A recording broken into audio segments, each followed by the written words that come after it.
본문은 모세가 출생 후 시간을 뛰어넘어서 바로의 궁에서 왕자로 성장한 후의 내용입니다.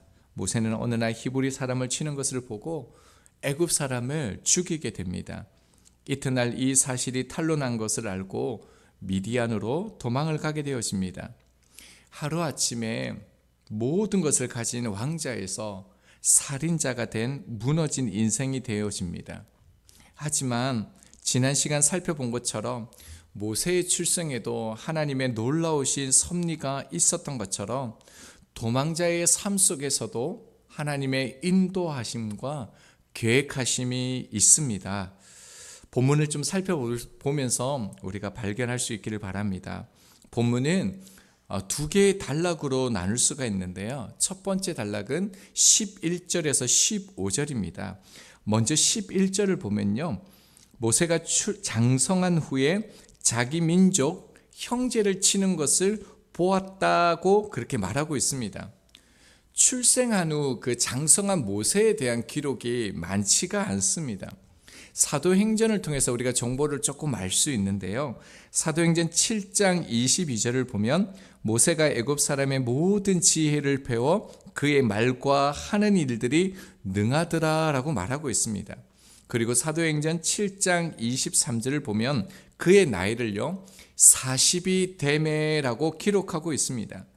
그러니까 지금 일어나고 있는 일은 모세가 40이 되었을 때쯤이라는 겁니다. 동족들이 노동하는 것을 보았는데 애굽인이 형제를 치는 것을 보았습니다. 자, 본문을 보면요, 장성한 후에 한 번은이라고 기록되어져 있는데, 그러니까 얼핏 보면 모세가 한 번 우연히 나갔는데 애굽인이 동족을 치는 것을 우연히 본 것처럼 우리가 볼 수 있습니다. 그런데 그렇지가 않습니다. 11절에 나가서라는 이 단어는요, 의도적인 행동을 말하는 단어입니다. 그리고요, 보더니 이 단어도요, 명확한 관심을 가지고 주의 깊게 살펴보는 것을 뜻하는 단어입니다. 사도행전 7장 23절입니다. 나이가 40이 되매 그 형제 이스라엘 자손을 돌볼 생각이 났다라고 성경을 기록하고 있습니다. 그러니까 이 행동이 중요한 것은요, 모세가요 그냥 한번 나아갔는데 자기 형제가 맞는 것을 본 것이 아니라요, 애굽 왕자이면서도요 자기 민족에 대한 마음을 가지고 늘 그들을 유의 깊게 살펴보았고 관심을 가지고 있었다라는 것입니다. 그래서 이 광경을 보고요, 모세는요 참지를 못했던 거죠. 그래서 12절을 보면요, 자기 민족을 치는 그 감독관을 아무도 몰래 죽이고 모래 속에 감춥니다. 이 살인은 우발성이 아닙니다. 실수로 일어난 것이 아닙니다. 자기 민족에 대한 마음 때문에 분을 참다가 참지 못해서 죽인 것입니다. 참 귀한 교훈을 우리 가운데 줍니다. 모세는 모든 것을 가진요, 애굽의 왕자로 살았지만 자신의 정체성을 잃지 않았다는 겁니다. 거의 40년을 바로의 궁에서 자랐는데도요, 11절을 보면요, 히브리인들을 형제라고 말하고 있습니다. 자신이 하나님의 백성인 것을, 히브리인이라는 것을 마음에 간직했습니다. 그뿐만 아니라 내가 하나님의 백성인 것처럼 자기 민족, 하나님께서 사랑하시는 자기 민족을 사랑하는 그 마음을 잃지 않았다는 겁니다. 이것이 그리스도인의 모습입니다. 자, 그리고 13절을 보면요, 이튿날 모세가 다시 그곳으로 나가게 되어지는데 이번에는 히브리 사람끼리, 자기 동족끼리 싸우는 장면을 보게 되어집니다. 안타까운 마음으로 모세는 누가 잘못했는지 판단을 내리고요, 잘못을 한 사람에게 어떻게 동포를 치느냐라고 말리지요. 그래서 뭐라고 얘기합니까? 14절을 보면요, 모세를 향해서 네가 재판관이냐라고 말합니다. 그리고 심지어 뭐라고 얘기합니까? 애굽 사람을 죽인 것처럼 나도 죽일 것이냐 항의를 합니다. 애굽인을 죽인 사실이 탄로났습니다. 그런데 조금 의아하지 않습니까? 지금 모세의 신분은요, 왕자입니다. 지금 히브리 사람들은 노예이고 종입니다. 지금 상황을 보면 이 히브리인이요, 바로의 왕자인 모세에게 항의할 수 있는 그런 상황이 아닌데도 항의를 하고 있습니다. 어떤 의미입니까? 같은 동포라고 말하는 히브리 사람들은 뼈가 으스러지면서 죽어가면서 그런 고통스러운 삶을 살아가고 있는데, 왕궁에서 편하게 잘 사는 왕자가 어떻게 같은 동포냐고 그렇게 지금 항의하고 있는 거죠. 모세에게 이 말은 어쩌면은요, 자신이 살인을 한 것보다 더 충격이 되고 아픔이 되는 사건입니다. 자기 민족을 돌보고자 하는 마음이 있었지만 거절당한 것입니다. 모세는 지금요, 애굽인에게도요, 그리고 자기 민족에게도 버림을 받았습니다. 자, 그리고 15절을 보면요, 이제 바로가 모세를 죽이려고 합니다. 여기도 조금 의아하죠. 왕자의 신분으로 애굽인 하나 죽였는데 그거 가지고 모세를 죽인다? 언뜻 이상할 수도 있습니다. 근데 역사적으로 보면 충분히 그럴 수 있는데, 모세는요, 투트모스 2세의 왕비인 하세투스의 양자입니다. 그러니까 전통 애굽인이 아니죠. 그 당시에 그 투트모스 왕의 많은 자녀들이, 아들들이 있었습니다. 당시에는 그 정통 왕의 계승을 위해서 수많은 암투들이 있었고 죽이는 사건들이 비일비재했습니다. 그러니까 이제 모세의 이 행동은 죽일 수 있는 명분을 주게 되어서 제거할 수 있는 그런 사건이 되었던 것이죠. 그래서 이제 모세가 도망을 갈 수밖에 없게 되어집니다. 근데 도착한 곳이 어디입니까? 미디안 땅이라고 얘기하고 있습니다. 역사적으로 보면 지금 이 미디안 땅이 어디인지 정확한 기록이 없습니다. 그런데 분명한 한 가지는요, 모세는 애굽 왕을 피해서 아주 멀리 깊숙한 곳, 자신을 알지 못하는 곳으로 분명히 도망갔습니다.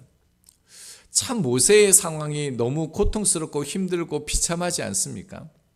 더더욱이요, 민족을 위해서 모세가 나아갔는데 이때 하나님이 나타나면 참 좋을 것 같은데 하나님이 전혀 나타나지 않습니다.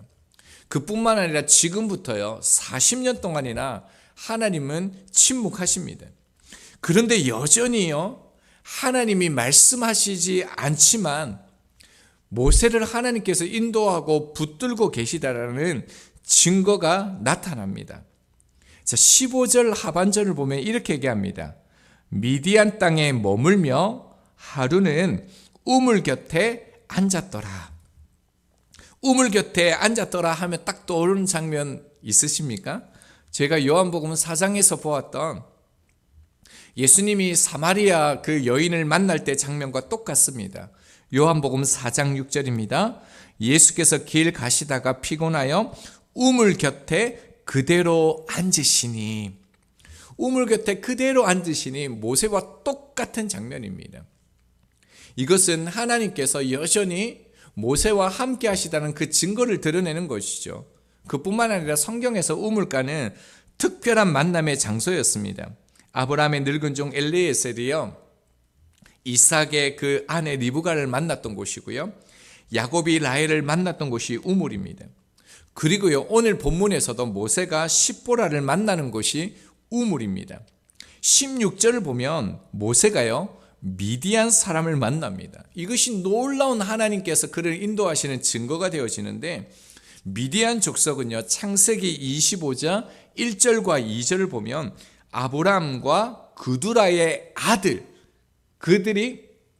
그가 미디안입니다. 그러니까 아주 멀리 아무도 나를 찾지 못하는 곳에 모세가 도망을 간 것입니다. 그것도요, 이 미디안 족속들은 유목 생활을 해서 이리저리 떠돌아다닙니다. 근데 그때 누구를 만난다고요? 아브라함의 후손들 미디안의 족속들이 모세를 만납니다. 여러분, 이것이 우연입니까? 그리고 아브라함, 야곱, 모세 이들이 우물가에서 만나서 결혼하죠. 그리고 이후 이들을 통해서 메시아가 오신다는 것을 성경은 증거하고 실제로 그렇게 되었습니다. 그뿐만 아닙니다. 하나님이 말씀하시지는 않았지만 수많은 정황상 하나님이 모세를 이끌고 있다는 증거들이 계속적으로 포착되어집니다. 11절에서 15절을 보면요, 반복되어지는 동사가 세 가지가 나옵니다. 첫 번째 동사가요, 보다라는 동사인데요. 11절을 보면요, 자기 형제들이 노동하는 것을 보더니 말합니다. 그리고 형제들을 치는 것을 본지라 말합니다. 그리고 12절에요, 좌우를 살펴보고, 세 번 반복되었죠. 두 번째가요, 치다라는 동사입니다. 11절을 보면요, 자기 형제를 치는 것이라고 말하죠. 12절에는요, 모세가 애굽 사람을 쳐 죽여 말합니다. 그리고 13절에는요, 동포를 치느냐, 이 치다라는 동사가 계속 반복되었죠. 그리고 세 번째 동사는요, 죽이다라는 단어예요. 14절에 보면 죽인 것처럼 죽이려느냐 말하죠. 15절을 보면요, 바로가 이 일을 듣고 죽이고자 한다라고 말하죠. 이 동사들의 특징은요, 지금 이 동사들의 주어는 모세나 사람입니다.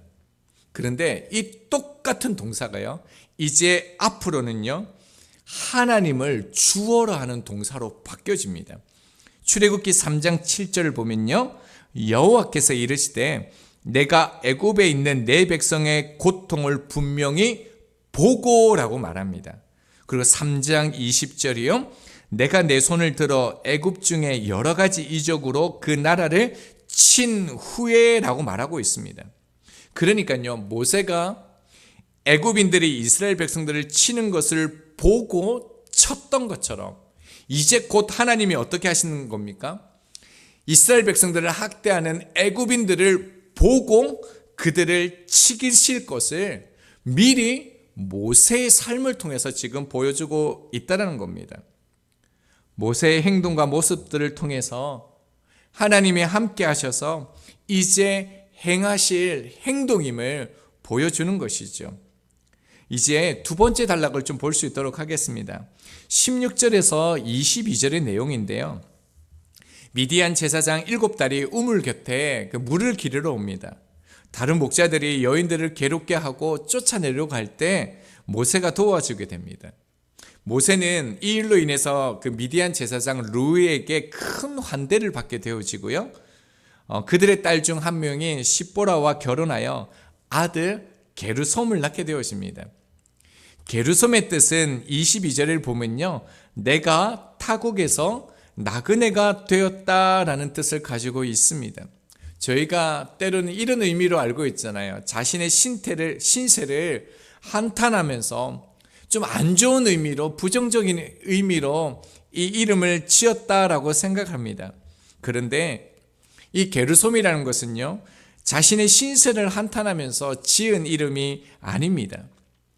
게르솜이 내가 나그네였다라는 이 단어는요, 과거형인데요, 지나간 애굽의 생활이 나의 나그네의 생활이었다라는 것을 말하는 것입니다. 22절에서도요, 타국은 미디안이 아니고 애굽이었다라는 고백입니다. 자, 이것은 뭘 말하냐면 모세가 애굽에 있을 때 내 민족은 히브리 민족이라는 것을 생각하면서 자랐다라는 겁니다. 그리고 지금 그 히브리 민족, 같은 동족에게 버림을 받았지만 여전히 나는 내 민족을 잊지 않겠다라는 겁니다. 그래서 히브리서 11장 24절 25절은 이렇게 말씀합니다. 믿음으로 모세는 장성하여 바로의 공주의 아들이라 칭함받기를 거절하고 도리어 하나님의 백성과 함께 고난받기를 잠시 죄악의 낙을 누리는 것보다 더 좋아하고, 모세는요, 애굽에 있을 때도 같은 민족에게 버림을 받았을 때도 끝까지 민족을 사랑하는 마음을 포기하지 않았다라는 겁니다. 그리고 두 번째 단락에서도 강조되어지는 동사가 나타나는데 그것은 17절을 보면요, 도와라는 단어와 먹이니라는 이 동사입니다. 첫 번째 이 돕다라는 동사가 어디에서 사용되어지냐면요. 출애굽기 14장 30절입니다. 그날에 여호와께서 이같이 이스라엘을 애굽 사람의 손에서 구원하시매, 애굽 사람의 손에서 구원하심의 이 동사와요, 오늘 본문의 17절의 돕다라는 동사가요 같은 단어입니다. 그리고 주어가요 하나님으로 바뀝니다. 그리고 두 번째 먹이니라 이 동사는요 민수기 20장 8절 하반절입니다. 내가 그 반석이 물을 내게 하여 회중과 그들의 짐승에게 마시게 할지니라. 마시게 할지니라 이 단어와요 본문의 17절의 동사가 같은 단어입니다. 모세는 목자들이 미디안 여인들을 괴롭힐 때 그들을 돕습니다. 이 모습은요 하나님이 이스라엘 백성들을 애굽에서 구원해내시고 광야에서 물을 먹이시는 동사로 사용합니다. 무엇을 의미합니까? 여러분, 모세의 행동과요 하나님의 행동이 같은 행동이라는 것을 보여주고 있습니다. 그리고 우리가 깊이 있게 우리가 또 보아야 될 장면은요, 모세는요 자기 민족과 애굽인의 싸움, 그리고 자기 민족들의 싸움, 그뿐만 아니라 여인들과 목자들의 싸움에도 개입합니다. 이것을 두고 성경은요 하나님의 행동이라고 말하고 있습니다. 왜 그렇습니까? 연약한 이들을 향한 긍휼의 마음을 가지고 행동했기 때문입니다. 모세는 자기의 처지도 힘들고 고통스러웠지만 어떤 상황에 있든지 그는 다른 이들을 돕는 그런 삶을 살아가고 있습니다. 더더욱이요, 지금 모세는 아직 하나님 앞에 부르심을 받은 상태가 아닙니다. 그럼에도 불구하고 모세는요 이웃을 향해 나아갔습니다. 이것이 하나님의 행동이기 때문입니다. 저희가 모세가 되어야 합니다. 저희도 모세처럼요 오늘 애굽 땅으로 나아가고요 미디안 땅으로 나아가면 좋겠습니다. 하나님이 하시는 가장 위대한 일, 역사 속에서 가장 중요한 일이 여러분은 무엇일 것 같습니까? 그것은요 주님이 하신 그 일을 하는 것입니다. 그것이 하나님이 보실 때 가장 위대한 일, 가장 중요한 일입니다. 내 주위에 애굽인과 같은 사람들이 있습니다. 우리의 주위에 히브리인과 같은 사람들이 있습니다. 그뿐만 아니라 전혀 알지 못하는 그런 이방 민족들 같은 그런 사람들이 있습니다. 이들을 향해 돕는 삶을 살아가는 것, 그것이 주님이 하신 일입니다. 왜냐하면 사랑으로 복음이 보여지기 때문입니다. 우리가 왜 이 세상에 존재하겠습니까? 아직까지 왜 우리가 호흡하면서 살아가고 있겠습니까? 왜냐하면 주님이 하신 일을 위해 하나님이 저희를 보내셨기 때문입니다. 그 증거를 아십니까? 그 증거는요, 저희들이 이 자리에 앉아 있다라는 겁니다. 그리고 하나님께 예배드리고 있다라는 것입니다. 그리고 예수 그리스도를 구원자로 믿고 있다라는 것이 바로 강력한 증거입니다. 오늘 하루 더욱 하나님의 그 부르심에 합당한 자로 살아갈 수 있는 저희들이 되기를 소망합니다.